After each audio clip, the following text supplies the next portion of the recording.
Ya, Baik, alhamdulillah. Ustaz, sementara ini kita dengar juga ada beberapa polemik tentang ke masjid, berjamaah di Ya. rumah. Apa tuh, Ustaz? Jadi kita diposisikan pada kalimat meninggalkan masjid. Kalimat meninggalkan masjid itu yang melukai hati kita. Padahal sebenarnya kita sedang berpindah dari satu sunnah ke sunnah yang lain. Jangan dikatakan, kenapa kita meninggalkan masjid? Bukan begitu. Kita sedang pindah dari sunnah ketika aman dengan sunnah Rasulullah ketika sedang dalam masa wabah. Dalam masa aman, sunnahnya adalah memakmurkan masjid. Dalam masa kondisi sekarang, sunnahnya adalah kita lebih memilih keselamatan. Maka yang kita lakukan sekarang ini juga adalah sunnah. Kata Nabi SAW, firra minal majzum, firaraka minal asad. Larilah engkau dari orang yang terkena penyakit menular, seperti engkau lari dari singa. Jadi hari ini kita sedang melarikan diri dari orang yang terkontaminasi penyakit, seperti larinya dari singa. Ini juga sunnah. Jadi kalimat ini besar pengaruhnya, Kiai Haji Abdullah Gimnastiar. Jadi pemilihan kata itu, saya lebih memilih menggunakan bahasa daerah. Di Riau mungkin lebih familiar tuna di rumah. Tuna di rumah, stay at home. Mungkin bahasa Sundanya apa itu? Menetaplah di rumah. Cicing di rumah.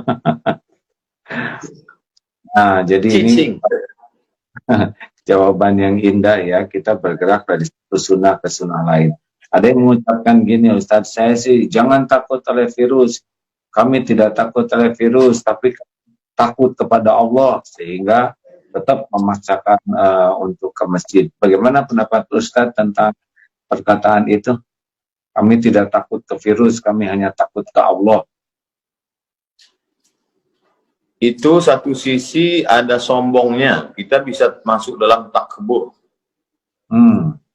Kalau sampai kita, ini kan beda virus dengan singa kan, yang satu kelihatan, yang satu enggak kan. Seandainya ini kebun, mohon maaf, kebun binatang, singanya lepas. Iya kan? Singanya lepas. Lalu kemudian ada satu orang dilarang sama Pak RW. Mas, jangan keluyuran.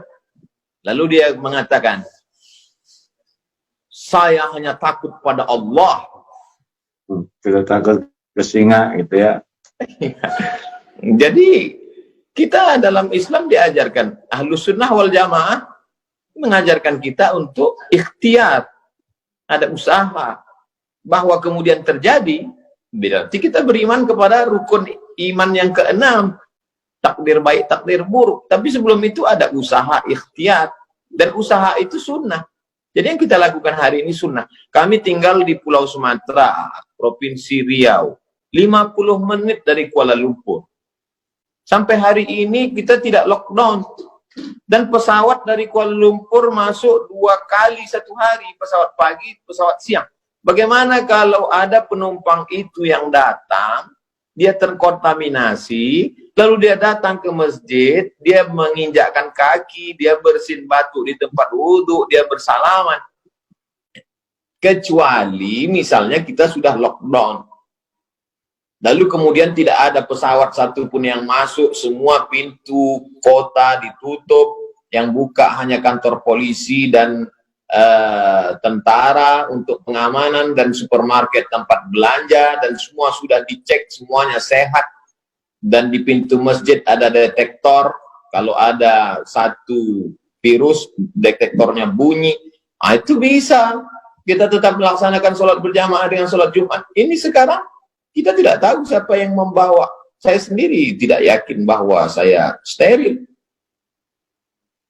Nah, kalau ngomong-ngomong tentang lockdown, kan ada yang sekarang jadi makan banyak daun-daunan karena lockdown, daun. Ada yang tidak ngerti. Kalau lockdown. Nah, lockdown ini dalam sejarah Islam pernah nggak tuh ada lockdown ditutup seperti itu, Stan? Jadi kalau kita baca fikih-fikih dulu itu kan misalnya kita baru boleh sholat qasar itu kan setelah melewati sur al-balad, tembok kota. Jadi memang kalau kita pergi ke Rabat di Maroko hari ini, kebetulan dulu saya waktu sekolah kan ditinggalnya di kota Rabat. Jadi Rabat itu sampai hari ini memang kotanya ada temboknya. Keliling kota itu ada tembok. Tembok itu tetap bisa utuh terjaga karena memang hujannya jarang dan dia terbuat dari batu gunung. Jadi ketika zaman dulu kalau terjadi wabah suatu kota itu pintu tembok itu ditutup rapat sehingga orang luar tidak masuk dan orang yang di dalam tidak keluar karena kota itu ada temboknya. Dan kota Al-Madinah Al-Munawwarah dulu juga kalau kita bisa kita browsing, coba cari gambar Madinah zaman dulu, itu ada temboknya keliling. Kalau terjadi sesuatu, musuh datang dari luar, itu pintu. Makanya ada riwayat tentang Umar bin Khattab menerima kunci dari Bethlehem dari Palestina yang kuncinya dipegang oleh pendeta Nasrani. Artinya kota itu ada temboknya, ada pintunya, ada kuncinya. Jadi ketika lockdown, dia tinggal tutup pintu aja. Kalau sulit menggambarkannya, nonton film Troy.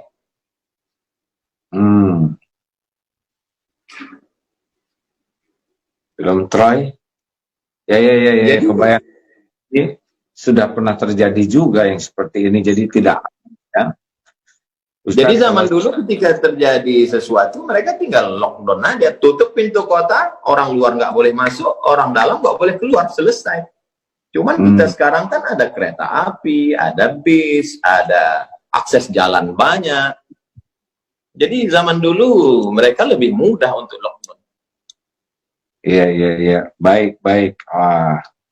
Alhamdulillah. Selanjutnya nih pertanyaan, enak paling enak bagiannya satu sama ya. Saya waktu di Batam, Ustadz habis-habisan nanya saya nggak bisa berkelit. Sekarang Ustadz harus jawab ya, janji. Terima kasih. Lalu Ustadz, nih, ini kan antara keyakinan ada Jabariyah, ada Qadariyah, ada Ahlussunnah wal Jamaah. Sekarang ini bisa kelihatan nggak yang berpaham Jabariyah atau mereka semau-maunya saja pindah-pindah keyakinan ini?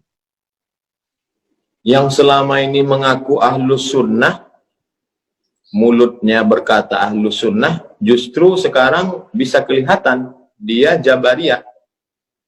Artinya tidak ada, ya udah terserah aja lah, mau mati matilah. Kalau Ahlus Sunnah tidak begitu. Ahlus Sunnah Allah kasih kita ikhtiar, Allah kasih kita al-kasbu, ada usaha. Kalau Qadariyah ekstrim, dia berkata tidak ada takdir. Tapi saya sampai hari ini masih ada ikhtiar usaha. Andai terjadi juga, disitulah kita baru bisa berkata, dari mulut kita berkata, qadarullah, ini sudah takdir Allah SWT. Tapi bahwa hari ini kita mendengar Majelis Ulama mengajarkan kita, Kementerian Agama untuk menggulung karpet, kemudian Majelis Ulama mengajak menutup, bahkan tadi saya baca berita Sekjen MUI mengajak pemerintah untuk lockdown. Itu salah satu dari usaha, salah satu dari ikhtiar, salah satu dari al-kasbu, menunjukkan kita Ahlus Sunnah wal Jamaah, kita berpegang pada sunnah, kita bukan kelompok Ahlul Bid'ah. Ahlul Bid'ah waktu itu kan Jabariyah, Murji'ah, Qadariyah, Syiah, Mu'tazilah, keluar dari Ahlus Sunnah. Kita berpegang kepada sunnah Rasulullah SAW. Jadi jangan ragu-ragu untuk menyempurnakan ikhtiar, ihris ala ma yanfa'uk wasta'in billah wala ta'jaz. Itu saja, bersungguh-sungguh manfaat, Jazakumullah khairan. minta tolonglah kepada Allah dan janganlah bersikap lemah. Iya. Ya kan gitu Ustaz? Ustaz sudah hafal dalilnya. Baik, nah sekarang Ustaz kan situasi semakin berat begini nih. Kelihatannya kepatuhan umat kepada ulama itu ada poin tersendiri nggak Ustaz? Seperti sekarang ya. Sebetulnya kan bagi yang sudah daerah merah begini, kalau tidak ke masjid sebetulnya tidak rugi sama sekali. Niat sudah dapat pahala. Biasa ke masjid kita akan tidak ke masjid karena uzur juga dapat pahala. Kemudian kita menjauh dari kemudaratan dapat pahala. Tidak mencelakakan orang lain dapat pahala. Patuh kepada ulama juga pahala. Jadi sebetulnya luar biasa dalam keadaan begini kalau kita betul-betul pakai hati dan kejernihan berpikir. Gimana menurut Ustaz bahwa ya kita ke majelis ulama tuh ada poin khusus tidak tuh? Kita beragama ini bukan ikut perasaan, tapi berdasarkan ilmu. Makanya la ilaha illallah di awal ayatnya fa'lam. Fa'lam. Itu kasihan. Fa'lam berilmulah. Ada ilmunya. Fa'lam annahu la ilaha illallah. Berilmu tentang la ilaha illallah. Makanya tadi saya tunjukkan kitab 50 sifat. Jadi Imam Al-Qusairi melarang orang uzlah kalau tidak punya dua ilmu. Ilmu akidah, ilmu fikih. Kalau hanya modal nekat uzlah, nanti di tempat uzlahnya dia tidak selamat dari godaan setan. Bisa-bisa keluar bukan menjadi orang bersih hati, malah jadi dukun. Jadi kalau nggak punya akidah yang benar, tidak punya fikih yang benar, uzlah hasilnya jadi dukun ya.